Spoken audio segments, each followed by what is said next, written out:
বুদ্ধিজীবীদের আত্মত্যাগের ধারাবাহিকতায় ২৪-এর গণঅভ্যুত্থান দেশ গড়ার দ্বিতীয় সুযোগ নষ্ট হতে দেওয়া যাবে না। শহীদ বুদ্ধিজীবী দিবসে উঠে এলো এমন বার্তা।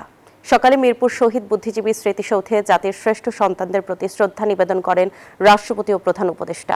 এরপর প্রধান বিচারপতি ও শহীদ পরিবারের সদস্যসহ সর্বস্তরের মানুষ শ্রদ্ধা নিবেদন করেন।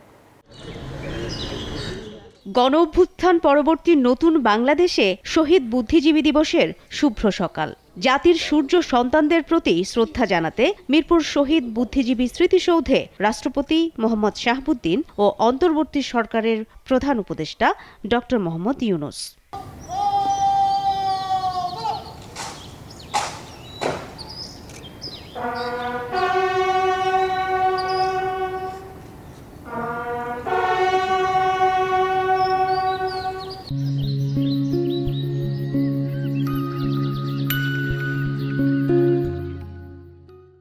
রেওয়াজ মেনে রাষ্ট্রপতির পর শ্রদ্ধা জানান সরকার প্রধান, জানান সশস্ত্র সালাম।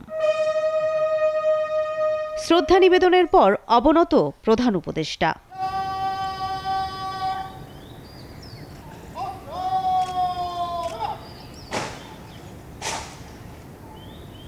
এরপর অন্তর্বর্তী সরকারের পক্ষ থেকে কথা বলেন মুক্তিযুদ্ধ বিষয়ক উপদেষ্টা। জাতি বিগত ৫৪ বছর ধরে নিবেদিতভাবেই তাদের স্মৃতির প্রতি শ্রদ্ধা নিবেদন করে আসছে। আমাদের এত বড় অহংকারের জায়গা তো আর খুবই কম আছে।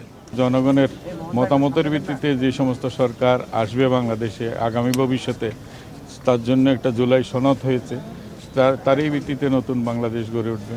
প্রধান বিচারপতি সৈয়দ রেফাত আহমেদ এবং শহীদ পরিবারের সদস্যরা শ্রদ্ধা নিবেদনের পর সবার জন্য উন্মুক্ত করে দেওয়া হয় স্মৃতিসৌধের শহীদ বেদি।